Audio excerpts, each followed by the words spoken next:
Shalom dalam nama Tuhan Yesus Kristus. Selamat datang kembali ke ibadah online kami minggu ini.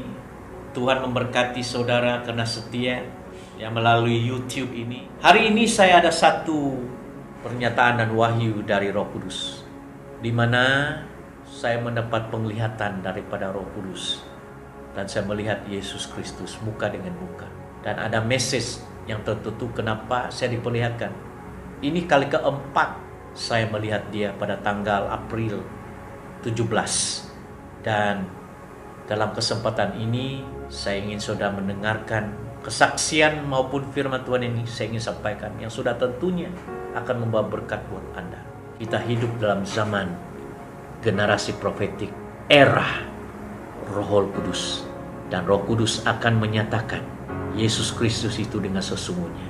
So, saya bersyukur dalam kesempatan ini saya ingin menyampaikan message ini pada Anda dan mengajar. So, Tuhan memberkati.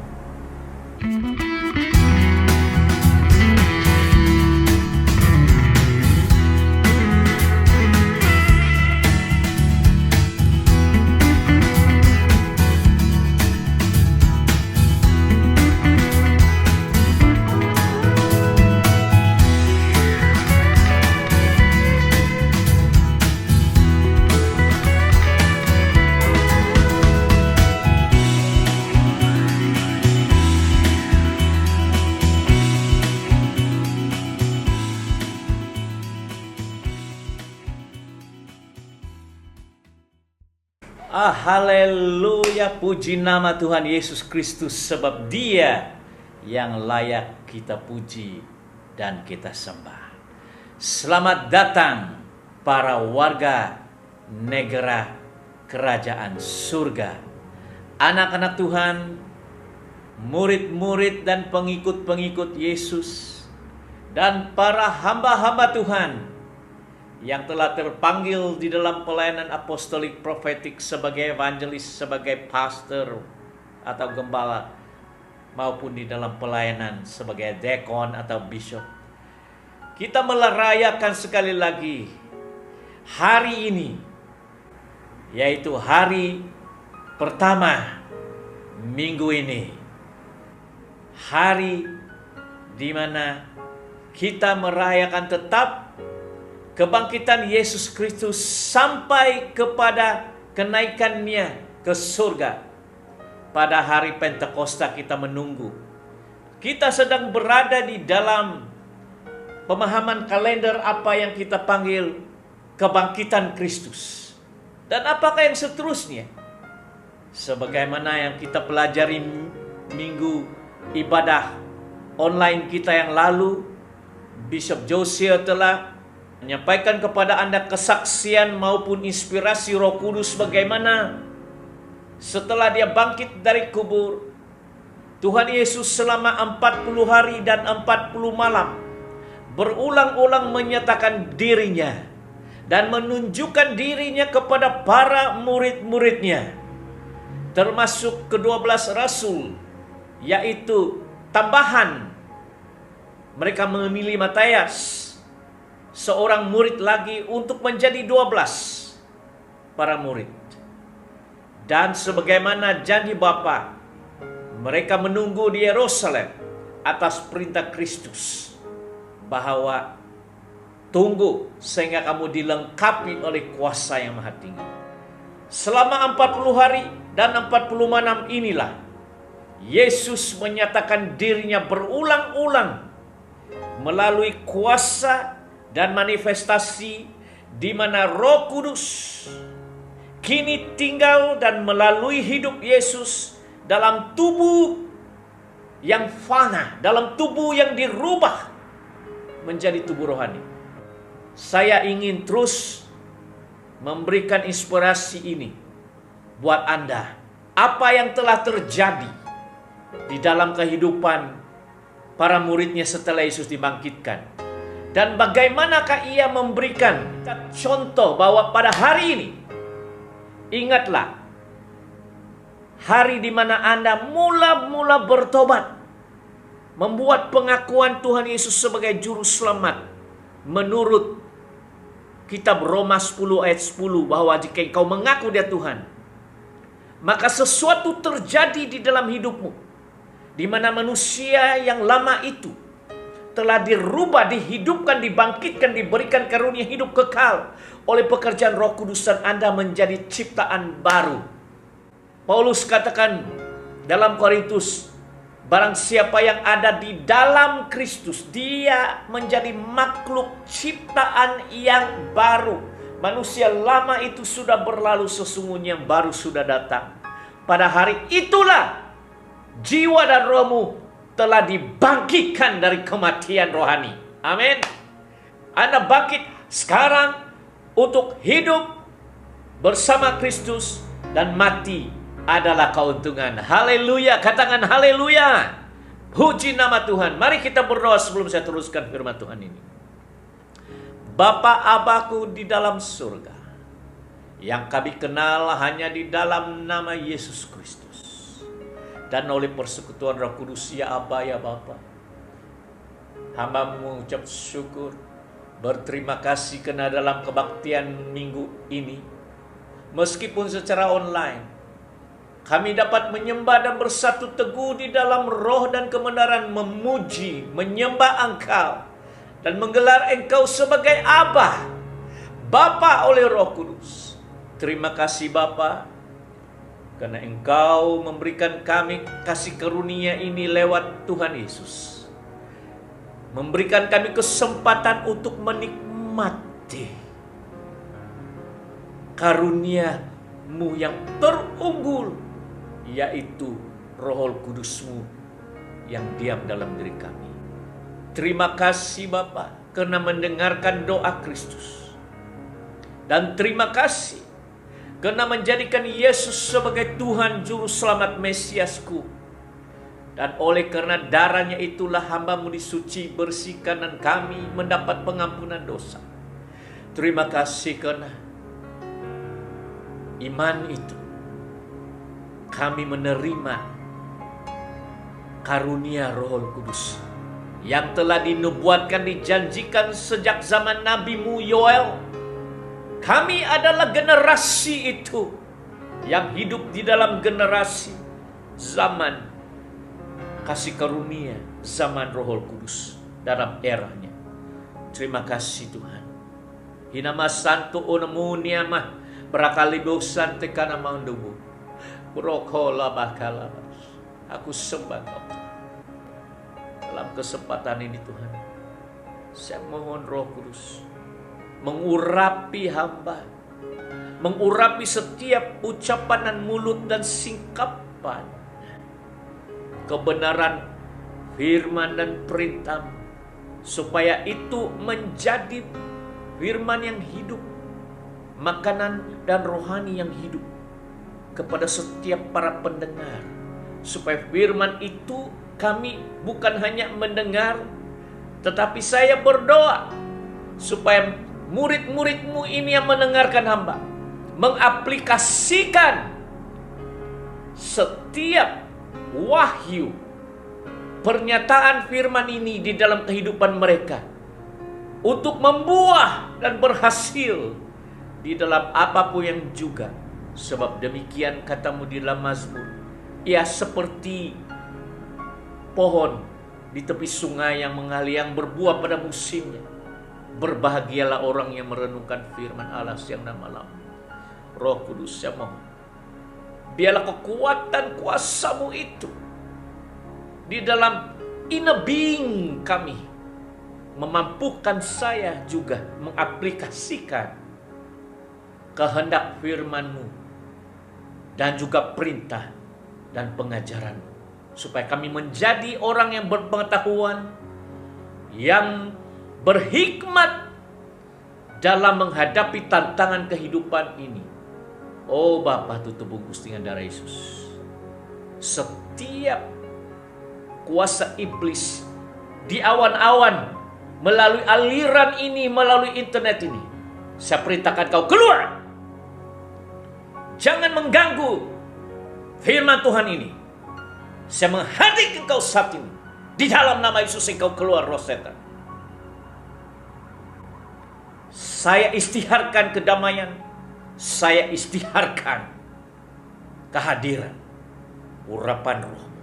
Oh Roh Kudus, datanglah mengurapi kami. Terima kasih karena darah Yesus, Tuhan dan Juru Selamatku. Dalam nama Yesus kami berdoa. Amin. Haleluya. Puji nama Tuhan. Haleluya, saudaraku dalam Tuhan, murid-murid Kristus, maupun anak-anak rohani, Bapak Bishop. Saya senantiasa bersuka cita di pencurahan karunia Roh Kudus, the Holy Ghost, the Holy Spirit, oknum Allah yang ketiga yang telah dijanjikan beribu-ribu tahun yang dulu, bahwa akan datang masanya. Demikian firman Tuhan, bahwa aku akan menaruhkan rohku di dalam roh dan batin mereka, sehingga mereka akan diajar oleh Tuhan. Dan itulah yang telah dikatakan oleh Yesus sendiri dalam kitab Yohanes ketika dia memberi kata-kata profetik pasal 16 ayat 13, bahwa apabila dia datang, yaitu roh kebenaran Parakletos itu, dia akan memimpin kamu ke dalam semua kebenaran, sebab dia tidak akan berkata-kata dengan dirinya sendiri, tetapi apa yang didengar olehnya, itulah yang akan dikatakannya. Dan dia akan memberitahu perkara-perkara yang akan datang. Dia akan memuliakan saya, dia akan meninggikan. Oh saudara-saudara, hanya Roh Kudus, satu-satunya oknum pribadi Allah ini, yang mampu meninggikan, memuliakan nama Yesus.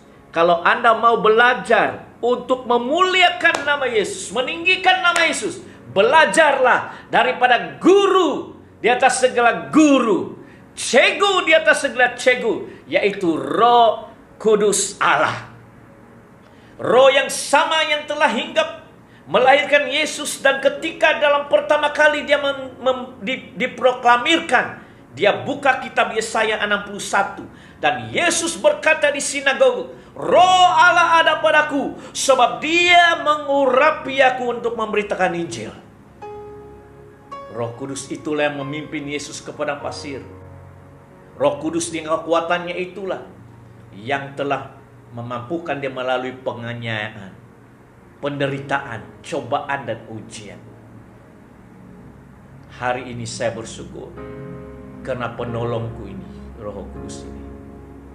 Saya bersyukur karena Yesusku dibangkitkan, karena Yesusku naik dan duduk di sebelah kanan Allah, karena Yesusku hari ini dimuliakan, ditinggikan, dan karena janji Bapa setelah Yesus ditinggikan adalah mengutus oknum Roh Allah, Roh Kristus, Roh Anak itu kembali untuk hidup dalam diri hamba-hamba Tuhan seperti saya dan saudara dan jemaat Kristus.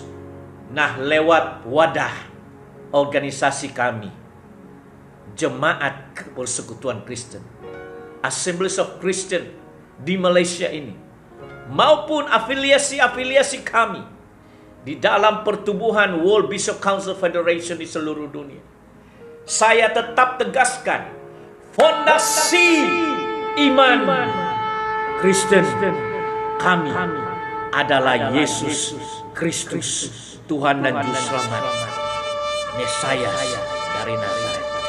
Kalau Anda tidak mengakui ketuhanan Yesus dan kemesiasan Dia, dan tidak mengakui kebenaran, dan tidak menerima pengajarannya, Anda bukan sebahagian daripada jemaat kami.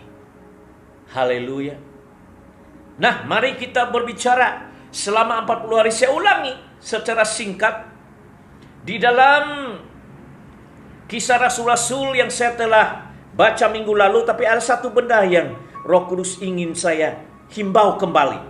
Di dalam Kisah Para Rasul bab yang pertama, kita melihat di mana Lukas menulis surat ini dalam ayat 1 dan 2 dan 3 dikatakan, Hai Theophilus, dalam bukuku yang pertama aku menulis tentang segala sesuatu yang dikerjakan dan diajarkan Yesus.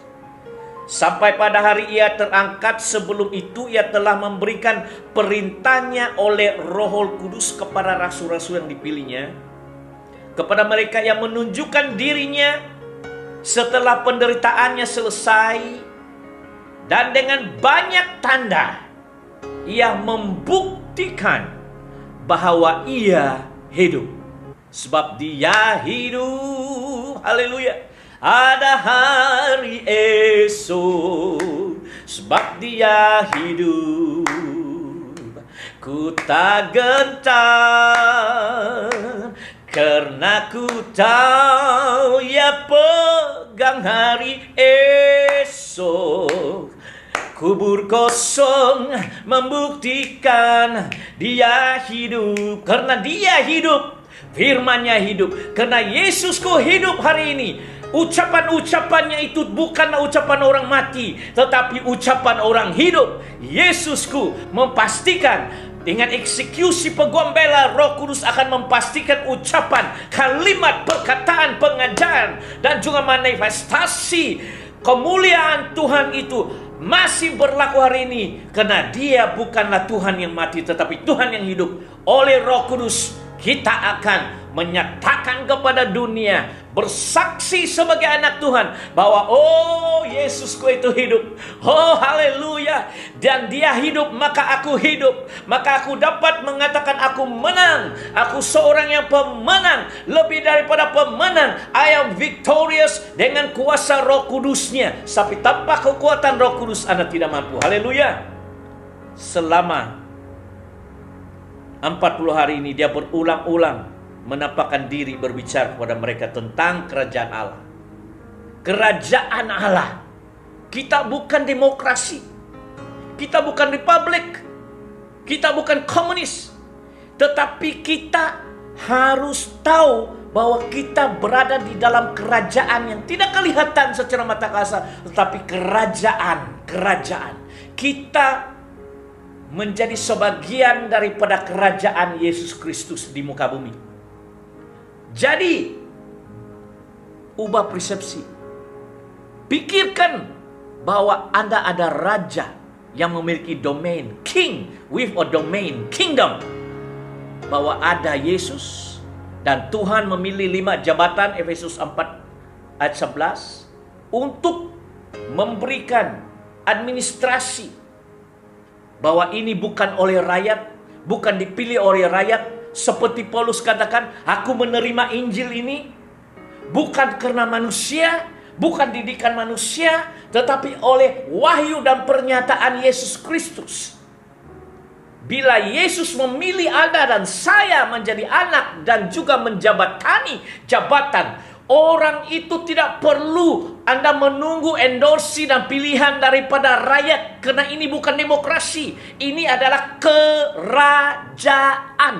Milikilah minda kerajaan. Yesus memberikan mereka ulangan dan himbauan bahwa dia berbicara mereka tentang kerajaan. Dia raja di atas segala raja. Dan cara ini bukan demokrasi.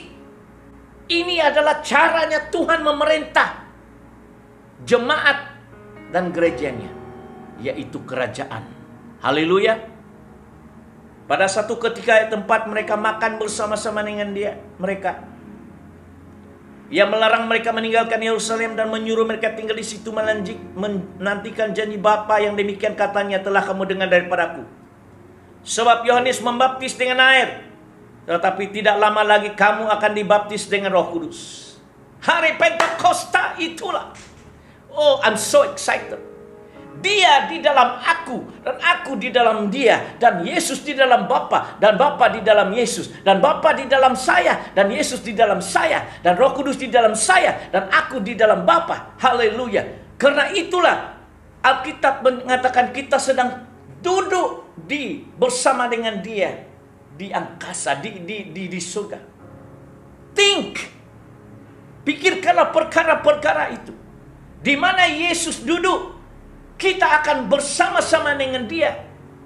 Bahkan itu upah, satu daripada upah yang telah dijanjikan oleh Yesus dalam kitab Wahyu kepada ketujuh jemaat, kepada 7 gereja. Dia katakan, barang siapa menang, aku akan mendudukkan dia bersama-sama dengan aku di dalam takhta Bapakku. Kalau engkau menang, kita dilantik menjadi imam-imam raja yang memerintah bersama Yesus bila engkau hidup setia, hidup benar, hidup kudus, hidup benar di hadapan Tuhan untuk melakukan kehendak dan perintahnya.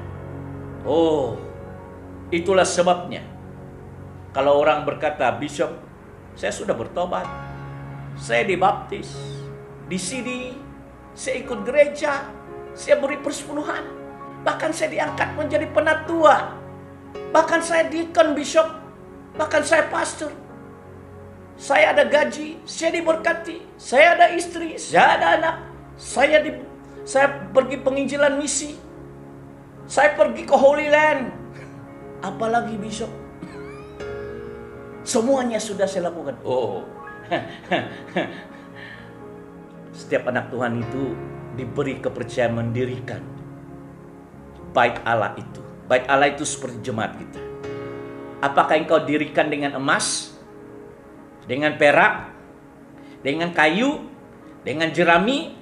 Nanti api Roh Tuhan akan menguji apakah pekerjaanmu itu murni. Jadi dalam hidup saya usahakan untuk memberikan pengajaran yang berkualiti seperti emas. Apabila saya menanam di dalam hidup saudara, pengajaran firman yang saya sampaikan ini adalah kualitinya, tahapnya, levelnya emas. Bukan jerami, bukan kayu. Sebab saya tahu buah pelayanan dan buah hidup saya itu akan diuji. Apakah iman saya itu emas, dan juga apa yang saya binakan itu baik sebagai gembala, sebagai bishop, apakah bisa bertahan? Dan kalau itu bisa bertahan, karena saya dirikan rumah Allah itu dengan iman emas dan pengajaran yang quality. Coba lihat kalau saya melayani saudara. Ini bukan tujuan untuk menunjuk-nunjuk, tapi I want to present myself as the best, sebagai duta Kristus. Tengok saya cara berpakaian. Bahkan saya mendorong jemaat-jemaat di AOC maupun yang lain, present yourself seperti duta. Engkau adalah utusan seorang raja yang bernama Yesus. Present yourself seperti seorang yang diberikan mandat ini. Jangan datang ke gereja, jangan celana pendek, koyak-koyak sini, rambut terucai-ucai, tapi katakan, saya adalah utusan raja dari surga Yesus Kristus, saya adalah duta. Oh, you see, kita harus memperlihatkan kepada dunia bahwa kita adalah duta dari kerajaan surga. Cara pertuturan, cara tingkah laku, itu tidak dapat dilakukan dengan kekuatan sendiri. Itu harus dilakukan kekuatan Tuhan. Nah, selama 40 hari berulang-ulang dikatakan di sini. Dan dialah yang dijanjikan membaptis Roh Kudus. Ini pengajaran saya sudah ajar minggu lalu tentang kuasa kebangkitan. Ini kita mau coba memiliki pikiran rohani bahwa bagaimana kira-kiranya apa yang diinginkan oleh Tuhan selama 40 hari ini. Dan saya melihat kisah Thomas. Di dalam Yohanes pasal yang ke-20 saya melihat seorang yang kadang tuh kita ada yang look down bahwa dia ini adalah doubtful Thomas. Seorang daripada 12 rasul yang tidak sempat melihat Yesus ketika pertama dia menunjukkan diri, sehingga bila murid-muridnya berkata kepada Thomas, "Oh, Yesus, Tuhan kita bangkit. Kan dia telah datang." Dia katakan, "Oh, aku tidak percaya dia." Thomas katakan, "Kecuali saya menyucuk tangannya ke sini, paku yang tempat pakunya di sini, baru saya percaya dia benar-benar hidup." Tapi ada satu benda yang kita akan pelajari di dalam kisah Thomas ini, sebab inilah masa-masa di mana kita melihat Tuhan mengubah dan menunjukkan diri bahwa dia benar-benar hidup dengan banyak tanda-tanda. Amin. Nah, Yohanes 20 ayat 19. Yohanes menulis begini.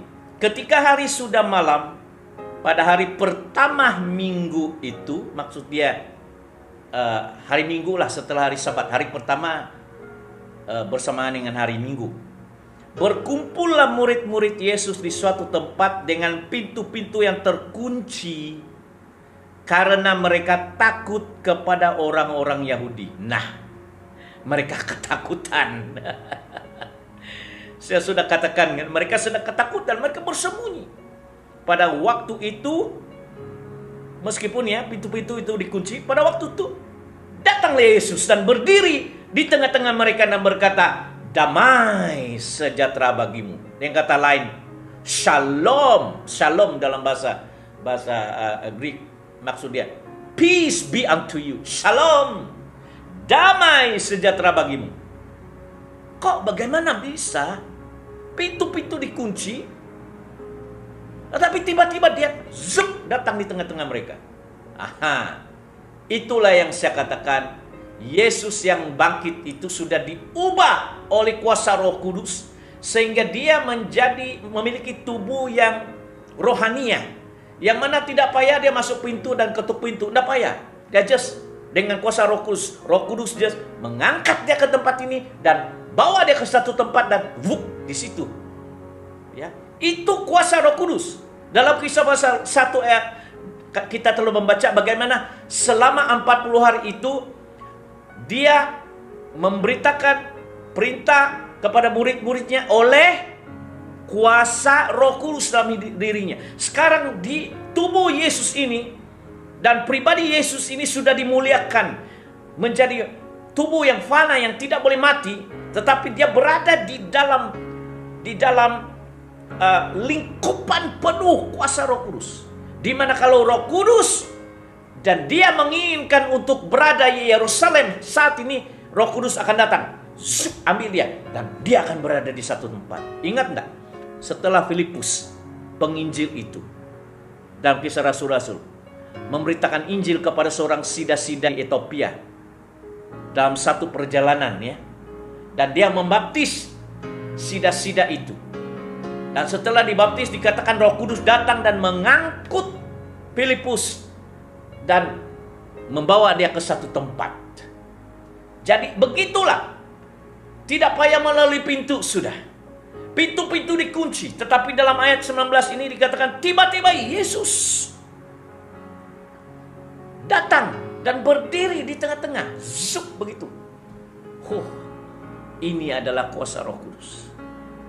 Dalam hidup saya selama 40 tahun, kalau ada masa, saya akan ceritakan kejadian yang sama. Dalam beberapa tahun itu, pernah sekali saya berada di Thailand, dan tiba-tiba Roh Kudus mengangkat saya, mengangkut roh saya dan tempatkan saya di satu tempat untuk memberitakan Injil. Saudara akan pikir, apa maksud Bishop ya? Iya, Roh Kudus itu seperti Nabi Yeskel membawa dia dari satu tempat, tiba-tiba berada di bait suci.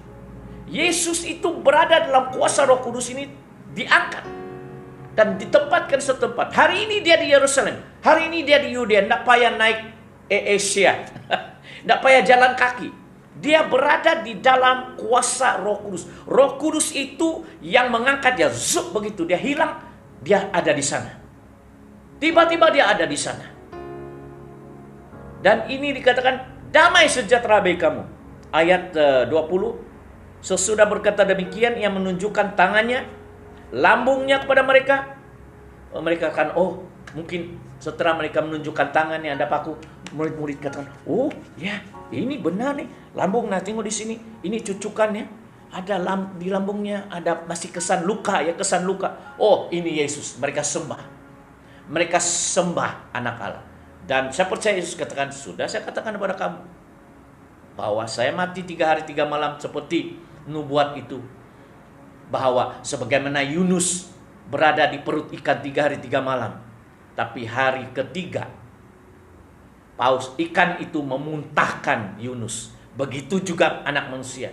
Dia dimuntahkan dari alam maut itu. Karena alam maut tidak boleh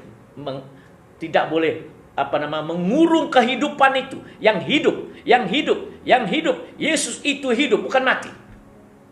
Dan dia tunjukkan ini saya. Ayat seterusnya. Mereka amat bersuka cita, ayat 21. Maka kata Yesus sekali lagi, damai sejahtera bagi kamu. Ayat 21 ya. Sama seperti Bapa mengutus aku, demikian juga sekarang aku mengutus kamu. Ini adalah pesan-pesan juru selamat sebelum dia naik ke surga. Dan hari ini dia katakan, aku mengutus kamu sebagaimana Bapa mengutus aku selama 3,5 tahun ya. Ayat 22. Sesudah berkata demikian, yang mengembusi mereka dan berkata, terimalah Roh Kudus. Itulah kata-kata profetiknya. Dia menghembusi mereka. Bagaimana? Seperti begini. Dia menghembusi. Kadang saya dipimpin oleh Roh Kudus menghembusi itu, urapan. Begitu nah. Sebab Roh Kudus dalam hidup saya itu, urapan itu mengalir. Dan dia berkata, terima Roh Kudus. Jikalau kamu mengampuni dosa orang, ayat 23, dosanya diampuni.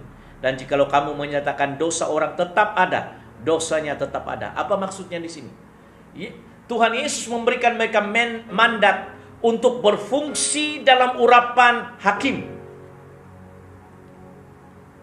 Berfungsi dalam urapan hakim. Sebab Tuhan akan membangkitkan hakim-hakim. Itulah Paulus menerima wahyu dalam Korintus. Dia katakan, tidak tahukah kamu bahwa kita orang-orang kudus akan menghakimi dunia? Tidak tahukah kamu? Bahkan Rasul Paulus juga berkata, tidak tahukah kamu bahwa kita akan menghakimi malaikat-malaikat? Apalagi soal-soal sepele begini. Kenapa kamu harus bawa urusan gereja ini di hadapan mahkamah, di hadapan orang yang bukan pengikut Tuhan? Benda-benda kecil ini kamu harus pandai menghakimi. Menghakimi bukannya maksudnya menjatuhkan hukuman, tetapi memberikan pemutusan benar dan tidak sesuai dengan apa yang dikatakan di firman Tuhan. Kalau firman Tuhan katakan begini, kamu akan menghakimi orang itu dan berkata, tindakanmu itu salah. Menurut penghakiman saya, ini tidak dapat diampuni loh. Kamu menghujat Roh Kudus, sebab Yesus bilang, barang siapa menghujat Roh Kudus tidak akan diampuni. Berarti engkau menghakimi dia sesuai dengan firman Tuhan. Ya, jangan salah. Banyak orang berkata, kenapa kau mau menghakimi? Apa maksud kau menghakimi? Harus kau tahu, ada maksudnya penghakiman itu. Menghakimi untuk menghukum. Menghakimi untuk melihat apakah kau layak menerima upah ini dan upah itu. Itu juga menghakimi. Siapa yang nomor 1, siapa yang nomor 2. Dipanggil pengadil lah, menghakimi juga. Saya mau hakimi. Apakah ini orang layak menjadi yang pertama, orang ini yang kedua, saya harus hakimi, saya harus nilai. Itu juga menghakimi.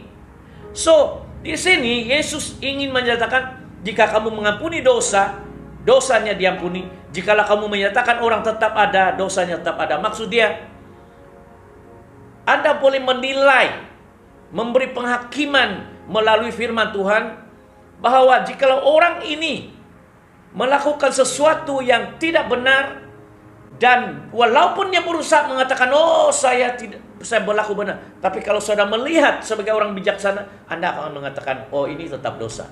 Ini dosa loh. Ini salah Pak. Ini salah Bu.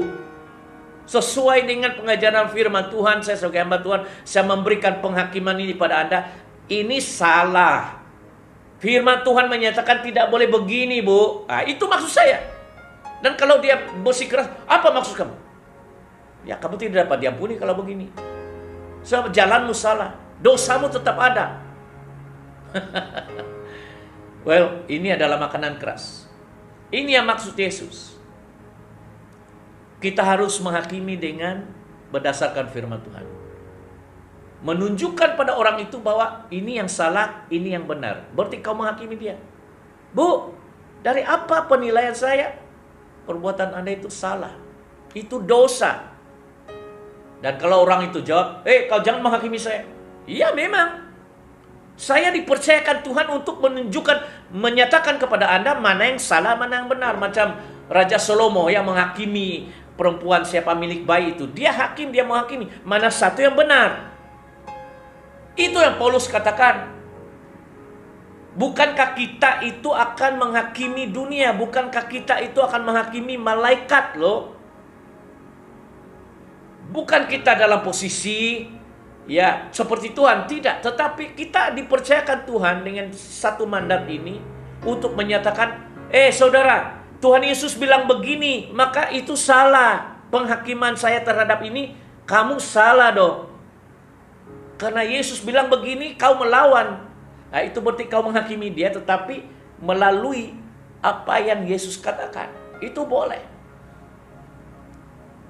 Ayat 24, Yohanes 20:24. Tetapi Thomas, seorang dari ke-12 murid itu yang disebut Didimus, tidak ada bersama-sama mereka ketika Yesus datang ke situ. Jadi, maka ayat 25, kata murid-murid yang lain itu kepadanya, kami telah melihat Tuhan.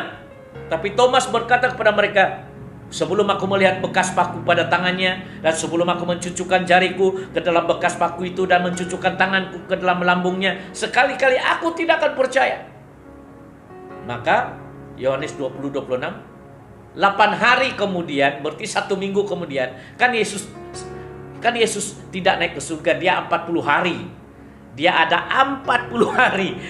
Dia menyatakan diri berkali-kali. So, hari ke-8 ya, kemudian murid-murid Yesus berada kembali dalam rumah itu, dan Thomas bersama-sama dengan mereka.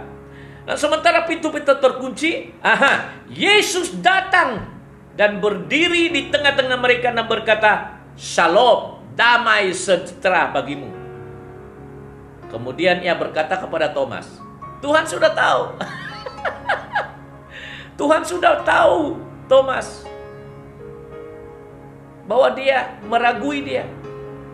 Dan dia berkata pada Thomas, taruhlah jarimu di sini dan lihatlah tanganku, ulurkanlah tanganmu dan cucukkan ke dalam lambungku, dan jangan engkau tidak percaya lagi melainkan percaya. Haleluya.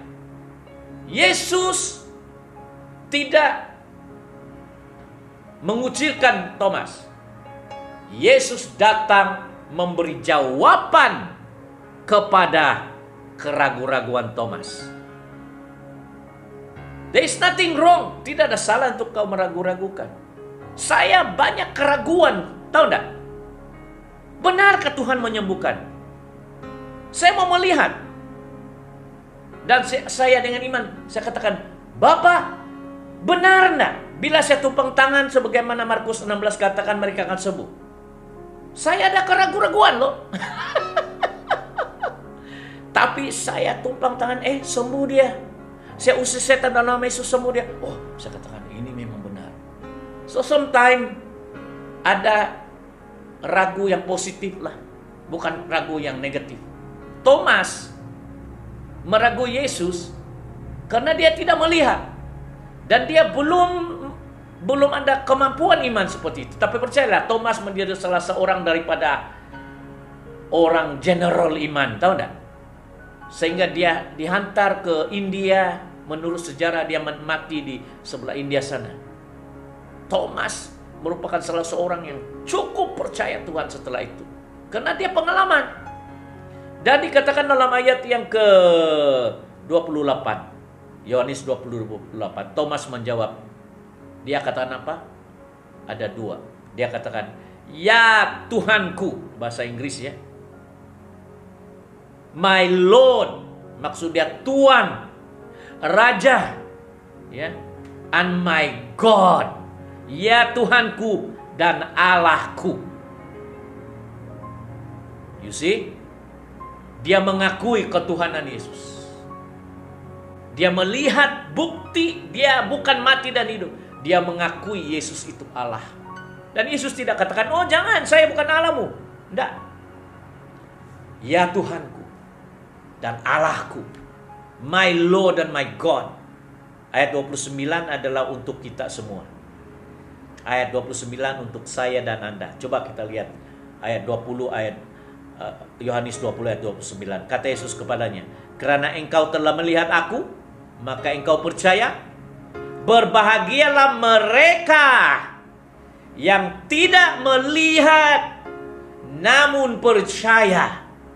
Berbahagialah saudara, berbahagialah saya, meskipun kita tidak hidup zaman Yesus, tidak melihat Yesus secara fisikal, tapi kita percaya karena kepercayaan kita ini adalah merupakan karunia dari Roh Kudus yang mengisahkan, yang membenarkan, yang menyaksikan bahwa Yesus itu tetap hidup. Haleluya. Berbahagialah engkau. Amin. Tapi kita memerlukan penglihatan ini. Paulus seorang yang anti Kristen. Rasul Paulus, murid Gamaliel ini dapat surat watika kuasa dari polis di Yerusalem untuk menangkap, bahkan mengisytiharkan pembunuhan kepada apa yang mereka panggil pengikut Yesus ini sebagai bidat-bidat yang melawan hukum Taurat dan melawan Sabat dan sebagainya.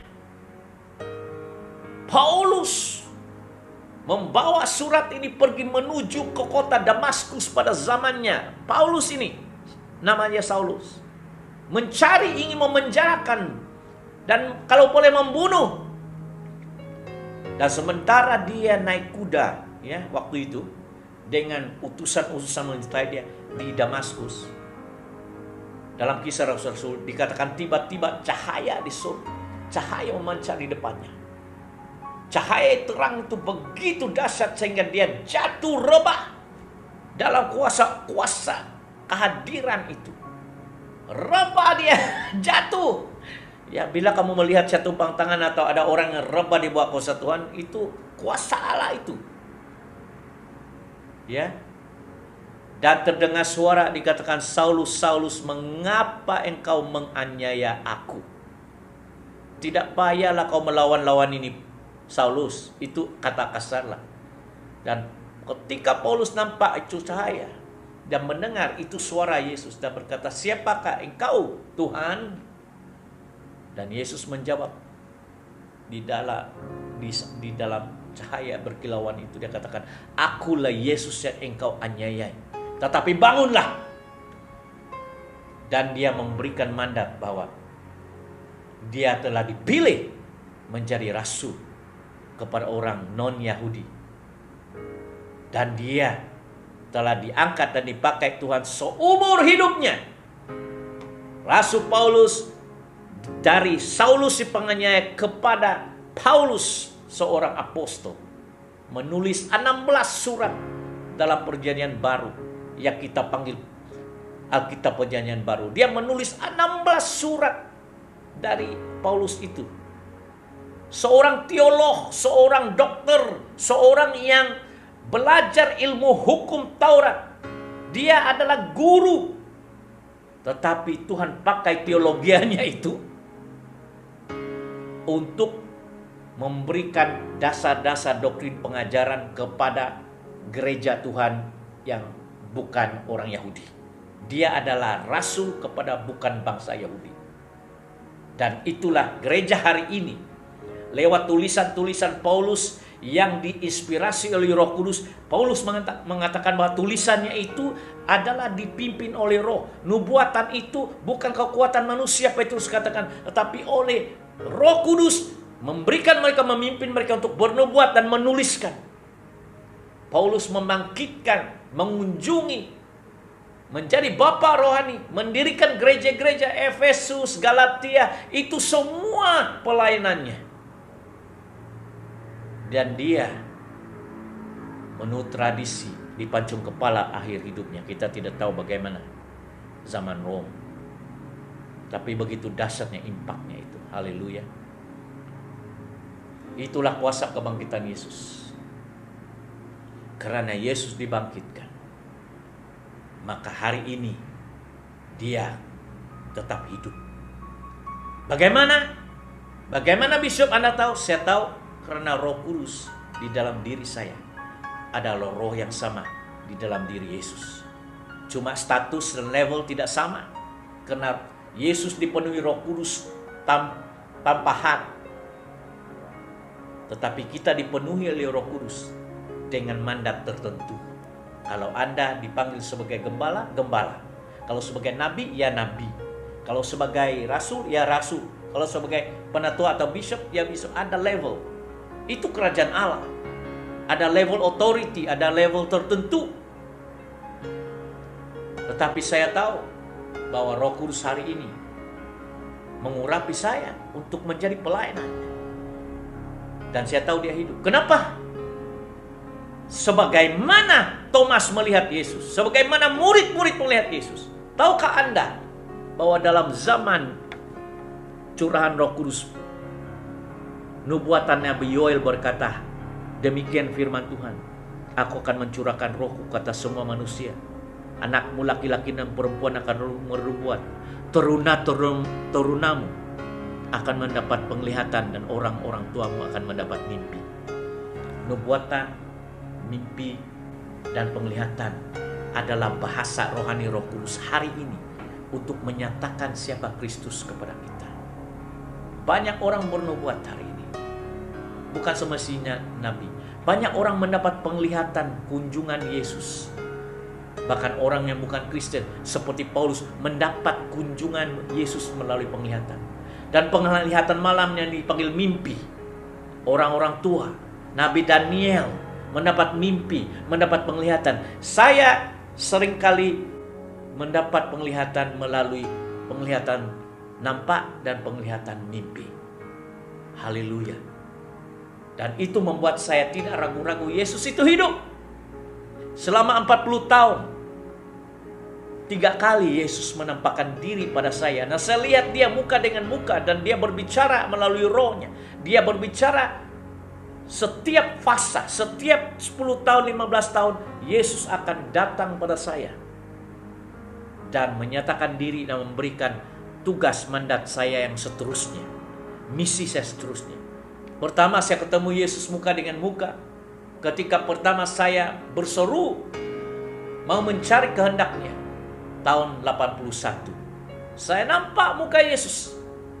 Saya nampak matanya, saya nampak rambutnya, saya nampak senyumannya. Saya merasakan jamahannya itu menyentuh badan saya, menyentuh hidup saya dan mengangkat saya dari kematian maut. Dan dia berbicara dengan jelas bahwa dia telah memanggil saya sebagai evangelis penginjil. Tahun 80-an saya mulai menjadi penginjil. Bukan karena saya lulusan teologi tinggi, tapi karena mandatnya itu, bahwa saya harus menjadi penginjil. Setelah bertahun-tahun jatuh bangun dan mendirikan jemaat, menjadi gembala, mendirikan gereja, menubuhkan, berjalan kelana keliling. Akhirnya setelah 10 lebih tahun, 15 tahun, kali kedua Yesus datang menampakkan diri pada saya adalah tahun 2007. Pada waktu itu saya berada di Malaysia dalam posisi saya yang amat kritikal. Karena sepertinya saya sudah ditolak, saya sudah dicap orang gila lah, sesat lah, Syukur saya tidak keluar dari hamba Tuhan. Syukur saya tidak menjadi bidat yang mengajar ajaran yang lain. Tetapi karena kehidupan saya sedemikian rupa, orang tidak paham pergumulan pribadi. Tapi secara kritikal, Yesus tahun 2007 mengangkat saya dalam alam roh. Roh Kudus membawa saya ke surga, mendudukkan saya di meja Tuhan. Dan Yesus berada di belakang saya, lebih kurang 15 kaki di mimbar. Dan dia berbicara pada saya, panggilannya sebagai apostolik. Itu kedua kali saya melihat Yesus ketika dia membawa saya di surga. Pertama kali saya melihat kerajaan surga, tempat ruangan itu. Dan kali ketiga saya melihat Yesus ketika saya berada di sebuah kota 2016. Yesus datang dalam bentuk yang lain. Dia datang menyatakan diri tinggi lebih 10 kaki, dengan rambutnya berkilau seperti emas. Tahun 81 saya melihat dia seperti orang biasa. Tahun 2007 saya melihat dia di surga. Rambutnya putih, jubahnya putih, dan yang memberikan saya mandat apostolik. 2016 lain lagi, tetapi muka sama.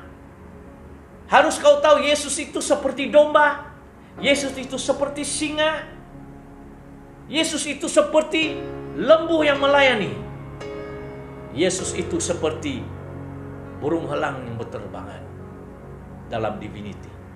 Harus Anda melihat dimensi-dimensi ini. Yesus itu Tuhan, Yesus itu Raja, Yesus itu Imam Besar menurut Urutan Melkisedek, Yesus itu juga Rasul. Harus Anda melihat semua ini. Dalam 40 tahun ini, dalam 3 kali dia menyatakan dirinya pada saya dalam penglihatan ini. Saya tahu dia hidup dalam rupa bentuk lain, pakaian yang lain. 2016 dia memakai putih selendang merah. 2007 dia memakai jubah putih dengan rambut putih. Itu saudara temukan dalam kitab Wahyu pasal 1, rambutnya putih. Dan ada satu penglihatan yang saya ingin saudara dengar sebentar lagi.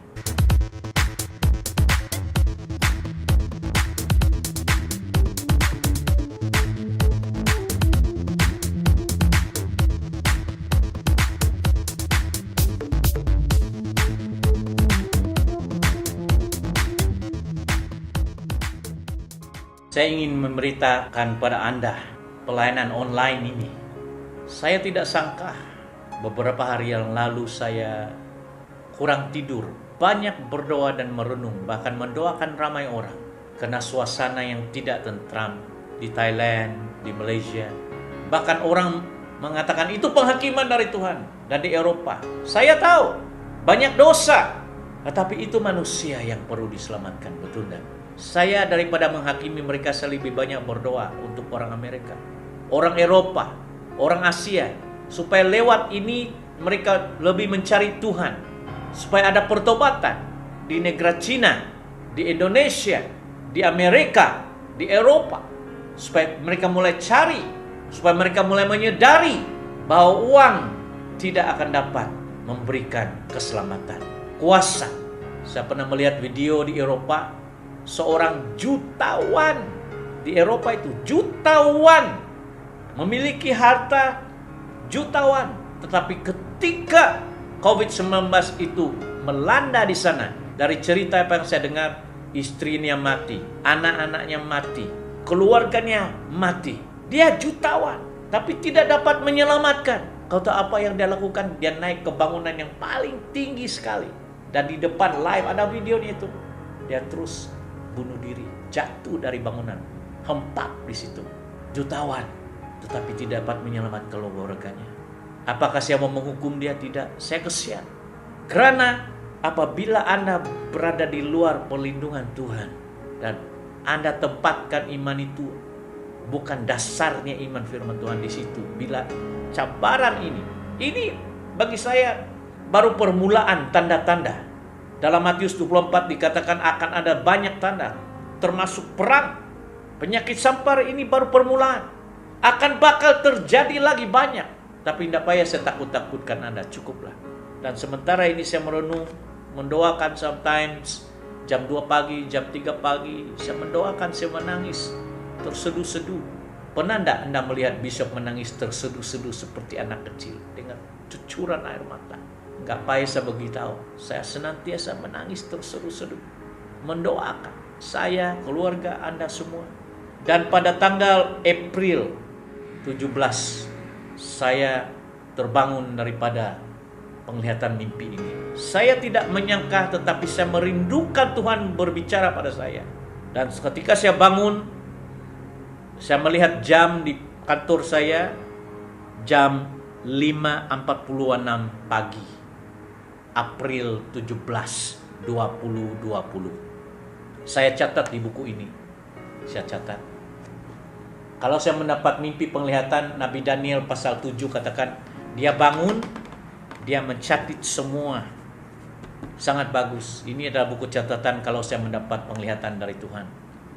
Baca kitab Daniel pasal 7. Kamu akan temukan dia mendapat penglihatan dalam mimpi ataupun penglihatan secara terang, dia akan menulis. Dan saya tulis jam 5.46 pagi April 17, 2020. Saya ingin berbicara pada saya penglihatan yang saya lihat ini April 17.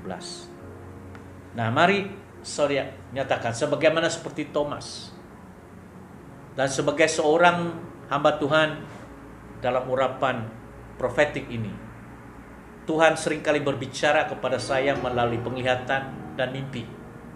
Dan bukan setiap hari, tetapi bila masanya Roh Kudus menyatakan diri, saya siap. Ini adalah penglihatan saya yang keempat, melihat Yesus muka dengan muka. Saya melihat dia pada tahun 1981. Dan selepas itu tahun 2007. Jauh bedanya. Dia datang kepada saya lagi dan membawa saya ke surga dan duduk di mejanya, dan Tuhan berbicara pada saya. Selepas itu tahun 2016 itu Tuhan menyatakan diri, untuk menyatakan diri bahwa dia adalah gunung batuku, fortress. Kalau ada kesempatan saya akan ceritakan penglihatan. Tetapi penglihatan terakhir yang saya lihat ini keempat kali adalah saya dapat melihat dari catatan mimpi dan juga penglihatan ini, lebih kurang hampir 30 menit saya mendapat penglihatan ini. Jam 5.10 menit begitunya saya mendapat penglihatan ini. Sebab ketika saya bangun saya catat jam 5.46. Nah, mari saya ceritakan pada Anda. Dalam penglihatan ini saya melihat diri saya sendiri berada di sebuah rumah di tepi bukit. Rumah yang agak usang, tetapi ada penghuni, ada beberapa orang di sana. Dan kami sedang berada di ruangan tamu. Dan ada beberapa orang-orang yang sedang duduk. Dan di situ saya sedang berbicara dan menyaksikan kepada mereka, meyakinkan mereka di dalam penglihatan itu bahwa Yesus Kristus itu Tuhan yang hidup dan bukan mati. Iya kan? Apakah saya terbawa bahwa dalam mimpi tentang Yesus itu hidup dan tidak? Itu bukan soalnya. Soalnya saya mendapat penglihatan mimpi yang real ini. Dan dalam inilah saya sedang berbicara pada mereka, ingin meyakinkan bahwa Yesus itu hidup. Dia telah bangkit dari kematian. Dia mengalahkan maut. Dan Anda harus percaya. Dan Anda harus bertobat. Dan Anda harus menerima dengan iman. Dia Tuhan, Dia Mesias, dan mengakui dosa dan bertobat. Saya sedang menyampaikan Injil kepada mereka. Tapi sepertinya mereka tidak percaya seperti Thomas. Ragu-ragu dengan kesaksian saya. Sehingga saya ingin berusaha meyakinkan mereka. Saya katakan tidak. Saya sudah melihat Yesus. Saya sudah ceritakan pada Anda. Sudah 3 kali saya melihat Yesus. Bukan hanya saya baca Alkitab, tetapi saya sudah melihat dia 3 kali. Ya, tahun 1981, 2007 dan 2016. Maka di dalam penglihatan ini saya coba meyakinkan kepada mereka bahwa Yesus yang saya ajarkan ini bukan hanya setakat bacaan Alkitab, tetapi dia adalah Tuhan yang hidup. Tapi sepertinya orang tidak percaya. Dan saudara, tiba-tiba seperti di dalam Yohanes 20 itu, tiba-tiba Yesus berdiri di depan, lebih kurang 10 kaki, sebab rumah itu panjang. Dan saya melihat di depan ada pintu, tapi Yesus tidak masuk melalui pintu. Tiba-tiba dia berdiri di depan pintu. April 17. Saya lihat dia. Dan dia berjalan, saya lihat dari atas ke bawah. Tapi Rupanya begini, dia menutupi kepalanya dengan jubah, seperti apa yang orang katakan, kebanyakan orang Yahudi itu memakai talit, prayer shawl, talit ya. Dia memakainya begini, warnanya linen, bukan putih tapi linen putih. Ya, kalau saudara tahu apa itu linen, linen putih itu tidak sama dengan jubah yang putih sangat. Dia putih tetapi bukan juga putih, tapi dia linen. Dia pakai di atas kepalanya dan hanya menutupi, dan ini saja yang nampak, tapi nampak tangannya dan nampak kakinya itu. Dan dia berjalan, dia berdiri di pintu, dia tidak masuk melalui pintu seperti yang kita baca ini. Dia berdiri, lalu dia berjalan pada saya lihat dia dari atas ke bawah, saya lihat dia berkaki. Saya tidak melihat dia pakai sandal. Dia berjalan dengan kaki. Dan dia datang kepada kami. Dan saya lihat dia ada rambut hitam dan kulitnya itu seperti orang gelap sedikit, seperti orang Yahudi. Dan dia jalan. Dan pada saat dia jalan datang kepada saya, orang yang melihat di sekitar saya itu semua berteriak. Mereka terkejut dan mereka semua berteriak dan ada yang menangis, ketakutan. Berarti sewaktu saya menyatakan Yesus hidup, Yesus itu bangkit dari kematian, dia menampakkan di Roh Kudus dalam penglihatan ini. Roh Kudus membenarkan saya melihat Tuhan Yesus datang. Dan tidak sempat saya berbicara kepada dia, tapi saya melihat dia muka dengan muka datang kepada kami. Tidak pakai sandal, tetapi dia pakai sejenis talit, ya, jubah yang begini, tutup begini dan jalan.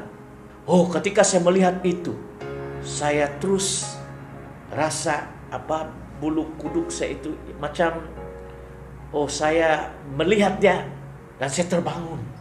Saya terbangun sekitar jam 5.40 kalau nggak salah. Dan saya duduk dan saya berdoa. Dan saya katakan, apa? Baru saya sadar bahwa saya sudah melihat Yesus lagi keempat kali ini. Dia bukan berbicara dengan suara kedengaran, tetapi Roh Kudus ingin mengajar kepada saya melalui penglihatan ini bahwa dalam hidup dan pelayanan saya, Roh Kudus menyatakan bahwa akan ada masanya orang-orang akan melihat Yesus hadir di tengah-tengah sewaktu saya menyampaikan ketuhanannya. Itu yang Roh Kudus nyatakan. Sebagaimana begini dalam penglihatan saya lihat ini. Tapi bentuknya itu lain.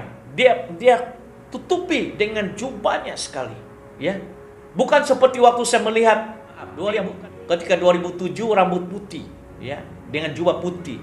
2016 rambutnya seperti emas, tetapi jubahnya ada salut merah dan tinggi lebih kurang 10 kaki, karena ada tujuan dia menyatakan sedemikian. Tapi kali ini saya lihat dia rambut hitam, kulitnya seperti kulit orang Yahudi, ya, agak gelap sedikit, tapi dia tutupi begini dengan tangannya kelihatan, dan juga jubahnya itu tidak menutupi kakinya. Jadi saya lihat kakinya itu tidak ada sandal, dia jalan, dia berjalan sama seperti yang Anda lihat dalam Yohanes 20 ini. Tiba-tiba dia berdiri, pintu tertutup, dan tiba-tiba saya rasa dan saya percaya beginilah keadaannya sewaktu mereka melihat dia di Yohanes 20. Sama seperti yang saya lihat. Sebab kita membincangkan tentang hari kebangkitan. Tetapi Roh Kudus memperingatkan pada saya bahwa bila mana saya berbicara tentang Yesus, ada orang yang mendengar berita Injil ini akan melihat Yesus. Sebagaimana dalam penglihatan itu. Itulah tujuan message yang dia berikan. Dan 2-3 hari ini saya beritahu saudara, saya kurang tidur. Bila saya tutup mata, saya melihat dia. Kali keempat, sudah 4 kali saya melihat dia.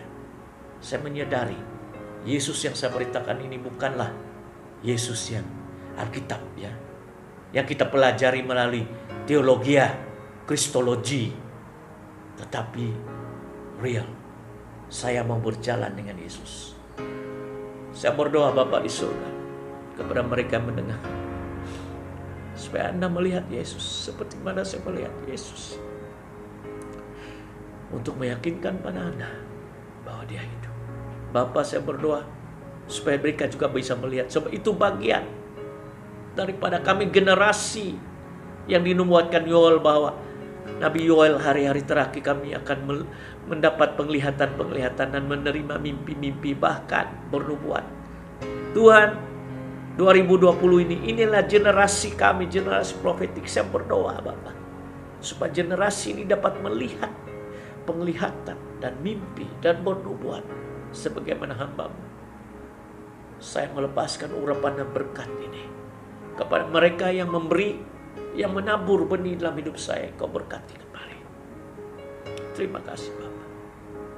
Di dalam nama Yesus kami berdoa. Amin.